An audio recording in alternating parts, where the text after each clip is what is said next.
Ha ha ha, real funny.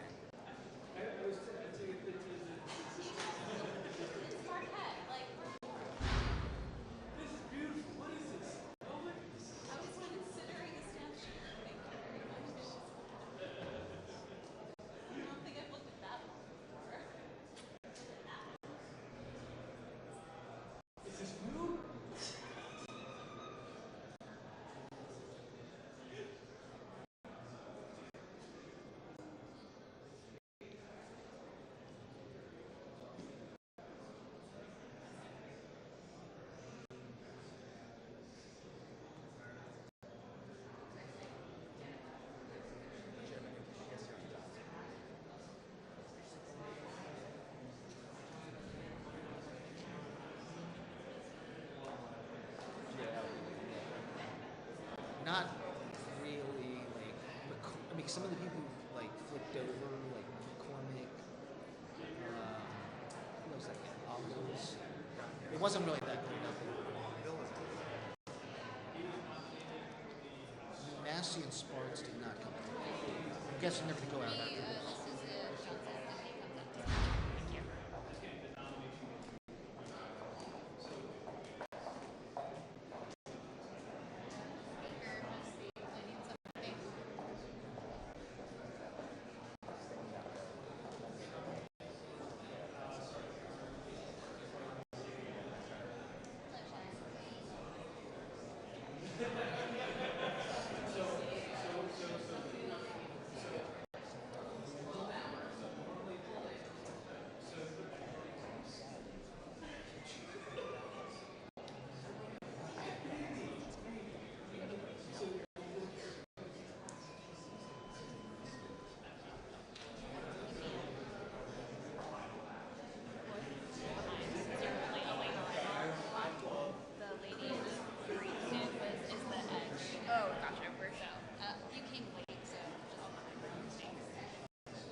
Big win.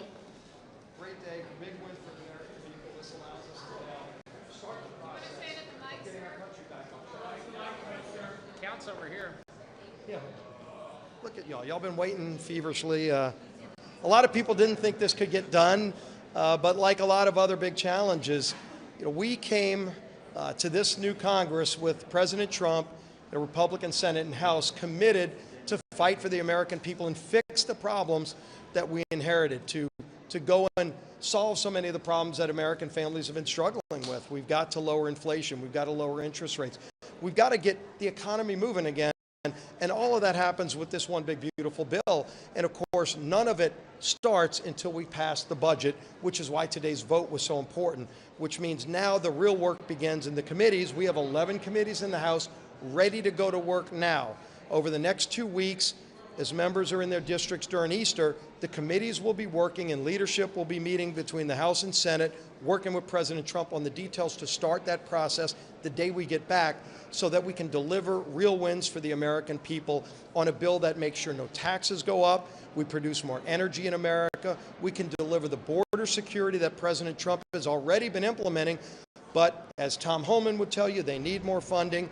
We need to strengthen our military to compete with China, put more regulations in, get more regulatory control and relief so that we can have fair rulemaking that doesn't add cost to taxpayers. All of that's going to be done in this bill. Mr. Leader, can you explain and characterize why this was so tough at the last minute? Every step of this process is going to be tough. We've said this from the very beginning. In fact, when there was a debate between one bill and two bills, I had some conversations with President Trump, with his Treasury Secretary, Scott Bessent. They said, why one bill? I said, go back and look at 2017. I was the majority whip when we passed the first Tax Cuts and Jobs Act. The budget for that bill, we lost 22 Republicans. We still got the bill passed, barely, but we lost 22 Republicans. Well, this time around, we couldn't lose 2 on the first round. Today, we could lose 3, and as you saw, we lost 2, and then we were able to pass the bill, but we have tight margins. And so anytime you have tight margins, we have a lot of members with a lot of very divergent opinions on how to get to the goals we've set out to achieve. And everybody has been in the room at different stages. Some members had more questions than others. And every member knows, and I've been very candid, there's still a lot of work left to do, but we are including all of our members, from the most conservatives to those in the most swing districts, in all of these conversations because it's going to take all of us to get it done. Is this probably the easiest vote that you have to take? None of these votes are easy, and then the next votes won't be easy, but they're all significantly important for the American people. And I think if you just keep sight of what the goal is, our goal from the very beginning is to provide relief to families who have been struggling, to get our economy back on track, and deliver on the promises that President Trump and House and Senate Republicans ran on during the campaign and were elected and given a mandate to deliver. We're now working on those next steps, and we're going to get this passed because failure is not an option. Do you have a target on how soon you'd like to finish this? Well, the beauty is that the committees get to go do that. You can find 1.5 trillion and more. And obviously, you saw the press conference this morning.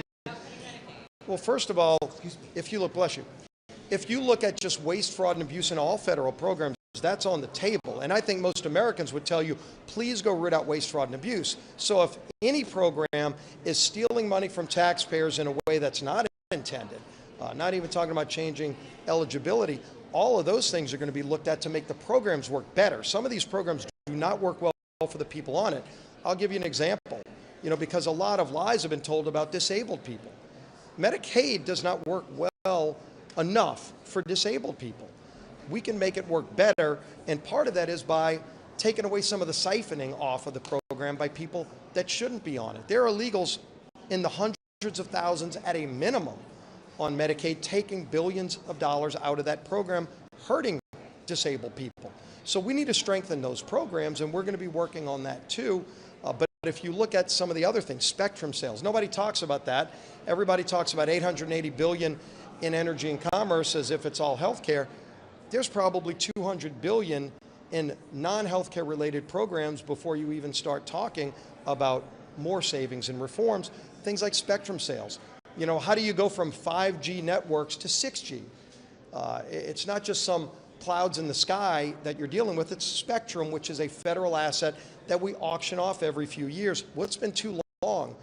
Any of these companies that spend billions of dollars building out networks will tell you we need more spectrum made available. which means the federal government owns all of that, and we offer it up for sale every few years. And we generate tens of billions, if not close to $100 billion for the taxpayers. And that yields, by the way, billions more private investment. It's why you get economic growth when you lock in tax rates and make a more sane, common sense regulatory structure, because then you see private investment. I've heard these numbers, and you can talk to people in any walk of life in the private sector, in any industry. They will tell you there's trillions, $4-5 trillion of money sitting on the sideline, not being invested in America now until they see what the tax code looks like. Everybody's talking about tariffs right now. Most businesses are waiting to see what the tax code will look like before they make major investments. And they will tell you, if we just prevent a tax hike, which, by the way, every Democrat voted today to raise taxes, and they've said they wanted the tax rates to go up. We do not. And if we flatline and say no tax increases on American families, that alone will spur trillions of dollars more investment in our economy. And you could see 3% GDP growth, which would be not only great for the economy, more money in your pockets when you go to the grocery store, when you go to the gas station, but it also gives us, the federal treasury, more money coming in to lower the deficit. Mr. Leader, what's the timeline to get all this done? Yeah, the timeline to get this done is as quick as we can get it done. We've said, by the end of May, we want a bill through the House, to the Senate, on the President's desk, and we're talking to the Senate every step of the way. Again, you saw Speaker Johnson with Majority Leader Thune in the Senate today, giving a press conference, agreeing that there is no daylight between our two sides. We're going to be talking about the details of what our committees do.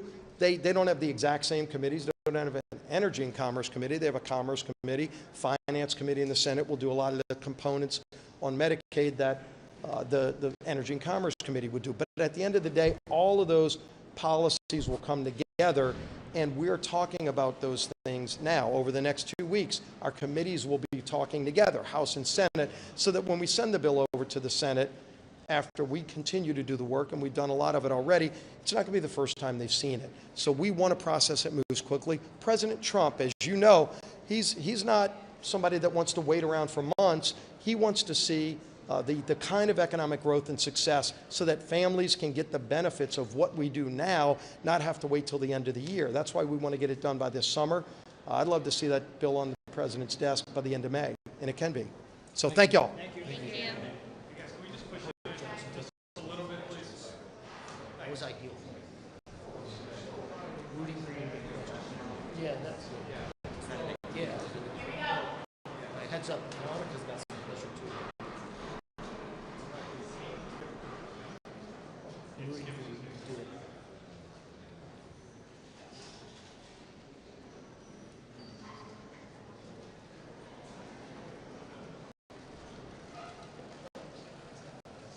Hey everybody, good to see you all. It was a good day in the House, and I told you not to doubt us. The media always does, the Democrats always do, but we get the job done, and we're really grateful to have had the big victory on the floor just now. It was a big one, a very important one. Quick recap, just on a busy week in Washington, we got a lot of important things done for the American people this week. We passed the SAVE Act today, as you know, and that ensures that you got to have identification. You have to prove your identity, because only U.S. citizens should vote and decide U.S. elections. It's already in federal law, but there's no mechanism currently to ensure that that law is always followed, and this measure, the SAVE Act, will help make sure that is true. We passed the No Rogue Rulings Act, which, as you know, will limit the ability of activist, liberal, in this case federal judges, to issue injunctions that will stop a president's policies nationwide. That has been wildly abused against President Trump, and the Congress had an obligation and responsibility, I think, to step in and make sure that we bring that under control. We also repealed some very damaging Biden-era regulations again this week, and we'll continue that work. But the big news today, of course, is that we passed the budget resolution. We adopted the Senate's amendments to the resolution, holding in place all of the commitments and the instructions, the guidelines that the House originally enacted. And that was a big step, because that will allow us now to move forward, to have our committees actually drafting the one big beautiful bill. There's a lot of work ahead of us, and we're really excited about that. In November, the American people delivered unified government to the Republican Party. They returned President Donald J. Trump to the White House. They gave us control of the House and the Senate, and we are going to make good by that. We have a big responsibility. In the budget reconciliation bill, the reason we call it the one big beautiful bill, everybody in this crowd of journalists knows that all the components that will be in that. We're talking about ensuring that the border is secure, having the resources that are necessary to do that. We're talking about getting the American economy going again by reducing regulations. We're talking about restoring peace through strength and making sure we have the measures in place to properly fund those priorities.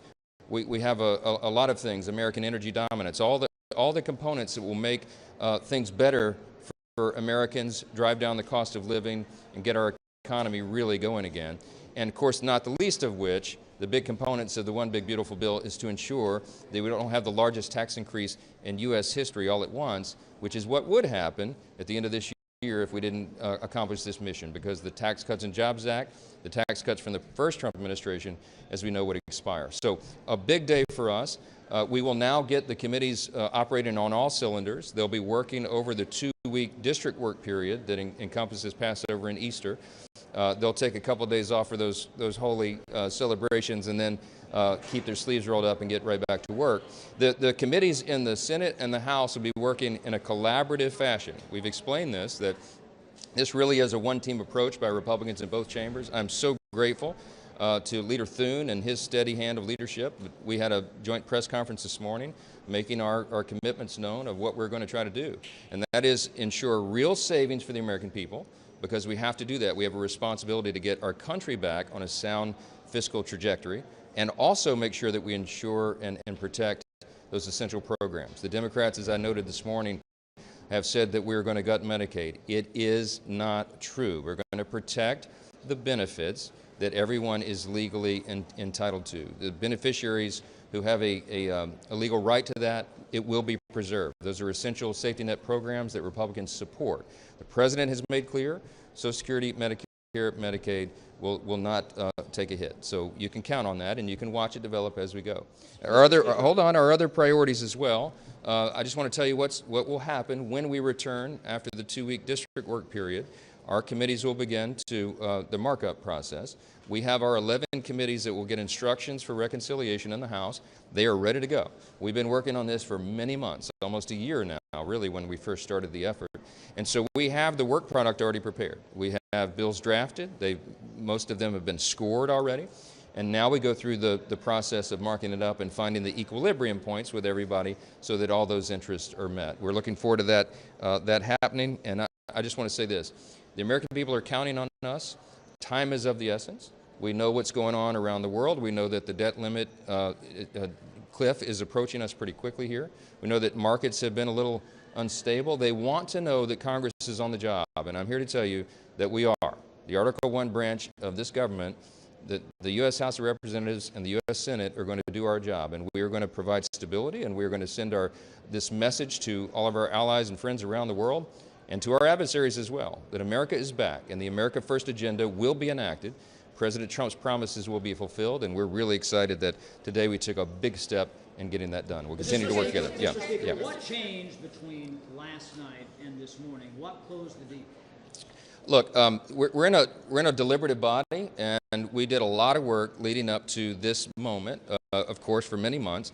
But sometimes there are pressure release valves you have to allow people to do. You know, everybody's human around here. There's lots of different interests. We have 220 people in the Republican conference, and they have a lot of different ideas. They represent a lot of different districts, and sometimes when the pressure gets turned up, people need to release that. So that's what I do. I allow them to do that. We take thoughtful discussion and deliberation. Sometimes we do it out in open. Sometimes we do it in closed meetings. But we had that until late last night.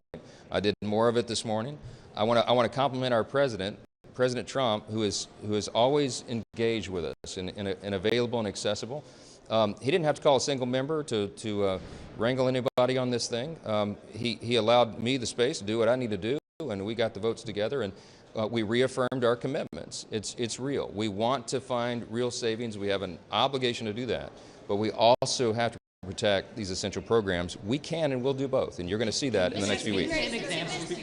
how do you ensure that this tug of war with hardliners doesn't derail the process in the next coming months? Look, everyone that you would describe as a hardliner, I mean, people who were in the room last night, are there in good faith. I mean, these are my closest friends, colleagues. I mean, all of us. We're one big team, and their intention is good. They're in good faith. They want to make sure, because they believe we have a responsibility, as I do, to make sure that the national debt and our deficits that we've been running around here for too long are turned back on a different trajectory. And I use the analogy all the time. We have it's effectively like a giant aircraft carrier, and you don't turn an aircraft carrier on a dime. It takes miles of open ocean. But we have a responsibility, and we have a once-in-a-lifetime opportunity with this reconciliation measure before us to make a real turn in that aircraft carrier. And we're very serious about it. And so the colleagues that were in the conversations up to past midnight last night just wanted assurances that we're really, really going to do that, and we are, but we're going to do it in a way that doesn't unduly affect or harm any beneficiary of a public program that's available to them. So you'll see how that works out. Yeah, can you give some areas of spending cuts you're looking at? Because you said you've been working on this for a while, so you must know where you're going to cut. Yeah, we have big menus of options and items in 11 different committees of jurisdiction, and one of the big ones is energy and commerce, because they have such a broad jurisdiction, and that's where you'll be looking at, you know, Medicaid, for example, which is the thing that the Democrats are trying to frankly lie to the American people about. No one has talked about cutting one benefit in Medicaid to anyone who's duly owed. What we've talked about is returning work requirements. So, for example, you don't have able-bodied young men on a program that's designed for single mothers and the elderly and disabled. They're draining resources from people who are actually do that. So if you clean that up and shore it up, you save a lot of money, and you return the dignity of work to young men who need to be out working instead of playing video games all day. We have a lot of fraud, waste, and abuse in Medicaid. Just one tiny example. The estimate is $51 billion a year in Medicaid is lost to fraud. That's unconscionable. We now have, with the DOGE efforts and with new algorithms and with new oversight responsibilities and opportunities, we have ability to carve that out. We have a responsibility to do it. That estimate by some people, some estimates say that is very low. It's actually much higher than that. So we're going to go through, carve out, find these savings, low-hanging fruit, and examples like that. There's a lot of it in the federal government. I mean, look, we have a $36 trillion federal debt right now. We're running deficits every year. It's not the way to run our country. We need to return to fiscal sanity, and that's what the Republican Party represents. And you know what? That's good for every American. But sir, the instructions are $800 billion for these committees. Mm-hmm. Are you saying there is $800 billion in fraud, waste, and abuse? I'm saying that the categories of fraud, waste, and abuse, in addition to the other areas that we've been looking at for almost a year now, that we can find well more than $800 billion in savings, and we will. And that's what we committed to.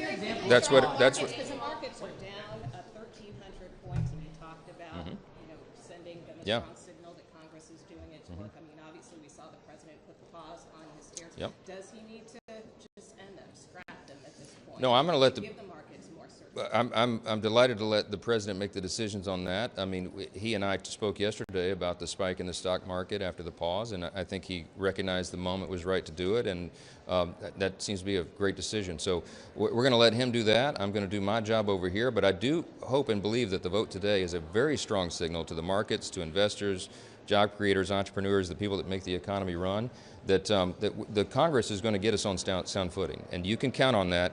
And you can bet on it, and you ought to, I think today would be a great day to buy stocks. Thank you. Medicaid fraud, sir. Was the vote today the easiest for this whole process?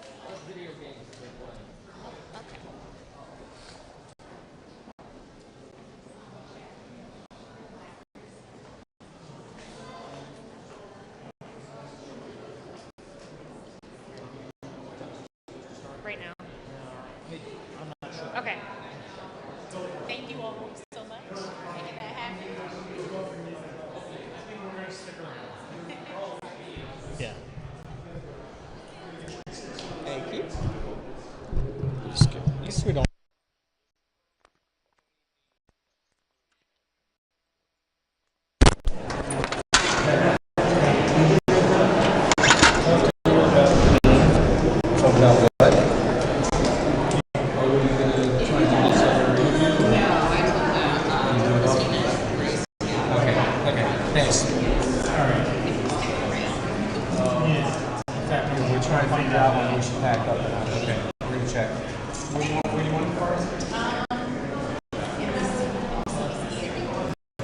Back here. Yeah.